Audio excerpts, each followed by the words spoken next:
The night is falling, your breath turns to frost, and the darkness feels like a living thing ready to swallow you. One mistake and hypothermia will claim you, and the only thing standing between you and that cold silence is the knowledge you carry in your hands. Imagine having no matches, no lighter, no modern gadget, just a handful of wood, a piece of cord, and the ancient technique that kept our ancestors alive when the world was a relentless ice. Stay with me, and I'll show you how to turn a tiny spark into a life-saving blaze using only the tools Mother Nature gave us. I'm out here in the forest, dressed in simple bushcraft gear, and I'm about to walk you through the exact steps that have saved countless lives for millennia. First, we'll explore why fire by friction is the ultimate survival skill when everything else fails. Then we'll master two classic methods, the bow drill, which is fast and reliable, and the hand drill, the purest expression of primitive fire making. By the end of this segment, you'll have a clear checklist, material selection tips, and a live demonstration you can replicate on your next outing. Let's start with the heart of the fire, the wood. Not all wood is created equal when it comes to friction fire. You need a combination that is soft enough to generate dust quickly, but hard enough to hold a shape under pressure. The sweet spot is a soft pairing, like a willow spindle against a cottonwood fireboard. The key is moisture content.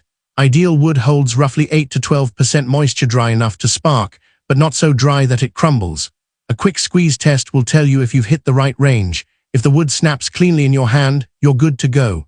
In the field, you'll want to look for 3 common, easily found species. Willow is recognizable by its thin, flexible branches and light bark. Aspen shows a smooth, almost waxy surface and a pale, almost white underside. Poplar has a distinctive gray bark that peels in thin sheets. When you find a fallen piece, give it a gentle bend. If it flexes without breaking, it's likely still too green. Look for a piece that feels solid yet gives a little under pressure. That's the wood that will give you the best friction. Now we move to shaping the components. The spindle should be about 1/2 inch in diameter and 6 to 8 inches long, tapered at one end to a point and rounded at the other for the socket. The fireboard needs a shallow V-shaped notch, about 1/4 inch deep, with a small depression at the base where the dust will collect. Carve the notch with a sharp knife, being careful not to split the board. For the bow, find a flexible sapling about 1 foot long, strip the bark, and tie a sturdy cord, preferably natural fiber, so it's tight but not overly stretched. Attach a small handhold or socket to the top of the spindle. A piece of hardwood with a shallow depression works perfectly. All of this can be done with a minimal impact on the environment. Only collect wood that has already fallen, avoid cutting living trees, and leave the site as you found it. That respect for nature is at the core of everything we do out here.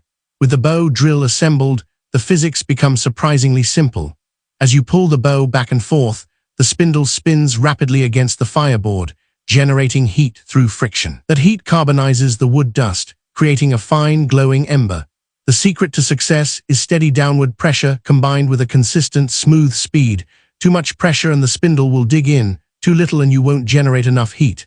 Find the sweet spot, and you'll see a faint orange dust begin to glow in the notch. I'll demonstrate the first attempt now. I place the spindle in the notch, apply firm pressure with my hand on the socket, and begin drawing the bow. The cord whips back and forth, the spindle spins faster, and a cloud of fine dust rises. In slow motion, you can see the dust turning from gray to a bright, ember-like orange. With a gentle tap, the ember drops onto a prepared tinder nest, dry grass, shredded bark, and cattail fluff ready to catch flame. If the spindle slips, adjust the angle of the socket or tighten the cord. If the wood is too damp, use a flat stone to dry the fireboard for a few minutes. If you're not getting enough speed, shorten the bow or switch to a smoother cord. These small tweaks make the difference between a night in the cold and a warm fire crackling in your hands. Now, before we move on to the hand drill and the art of building a tinder nest that can turn that ember into a roaring flame, I want to hear from you. If this sparked your curiosity, let me know in the comments and consider subscribing so we can keep exploring these ancient skills together. I'll start with the hand drill, the purest expression of fire by friction. All you need is a straight, dry spindle and a flat fireboard, both cut from the same soft wood family. The spindle should be about 1/2 inch in diameter and 6 to 8 inches long, with a smooth, rounded tip. The fireboard gets a small V-shaped notch cut near its edge and a tiny depression at the base of the notch to catch the dust. The technique relies on rapid, rhythmic motion of the hands. Place the spindle in the notch, plant your thumb and forefinger on top of the spindle, and begin to roll it back and forth while applying steady downward pressure. The key is speed. You want to spin the spindle fast enough that the friction generates heat, but not so fast that you lose control. A good rhythm is a quick pull forward followed by a smooth return, almost like a drumbeat. It can feel awkward at first, but with practice the motion becomes almost meditative, because you have no bow to amplify the force. You'll notice the dust forming more slowly than with the bow drill.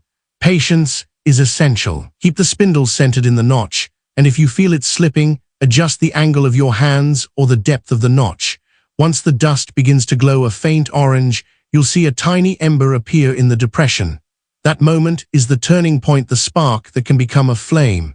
Now comes the tinder nest, the delicate cradle that will catch that ember and nurture it into a fire. The best tinder is a combination of fine, dry fibers that ignite easily and hold heat long enough for the ember to grow. I like to start with a base of shredded bark, layered with dry grass and a handful of cattail fluff. The fluff acts like a feathered blanket, trapping heat while the bark provides a sturdy platform. Form the nest into a loose cup shape, leaving a small opening at the top for oxygen. When the ember drops onto the nest, give it a gentle blow to feed it oxygen. You'll see the fibers begin to glow. Then a small flame will lick the edges. At this stage, patience again is your ally. Resist the urge to add larger sticks too soon. Let the tinder build a strong, steady flame first. Once the tinder is burning confidently, you can add progressively larger kindling, arranging the pieces in a teepee or log cabin structure to promote airflow.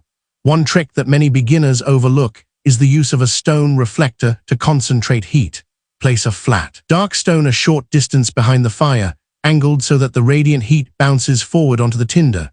This simple addition can raise the temperature of the nest by several degrees, making the transition from ember to flame more reliable, especially in damp conditions. With the fire established, you can now think about managing the heat for survival. A simple stone hearth, built from a shallow pit lined with flat rocks, will radiate warmth throughout the night. Position a few large stones around the fire to act as thermal mass.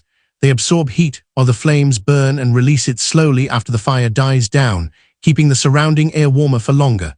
If you're in a windy environment, create a windbreak using a fallen log or a low wall of rocks on the windward side. This not only protects the flame, but also reduces heat loss from convection. All of these techniques are rooted in respect for the environment. Collect only what has already fallen, avoid damaging living trees, and always pack out any debris that isn't naturally part of the landscape. By practicing these low-impact methods, we honor the same principles that guided our ancestors for millennia. Before we wrap up, I want to hear about your own experiences with primitive fire. Have you ever succeeded on the first try with a bow drill, or did you have to wrestle with the hand drill for hours? What kind of tinder works best in your region? Share your stories in the comments. Every tip helps the community grow stronger together. If you found this walkthrough useful, give the video a thumbs up. It tells the algorithm that this kind of content matters to you, and it helps more people discover these timeless skills. If you're new to the channel, consider subscribing and hitting the notification bell so you won't miss the next deep dive into ancient technologies. Whether it's building a stone shelter, crafting a bone needle, or mastering the art of natural water purification. Remember, the ability to create fire from nothing but wood and cord is more than a survival trick. It's a connection to the ingenuity of the human spirit.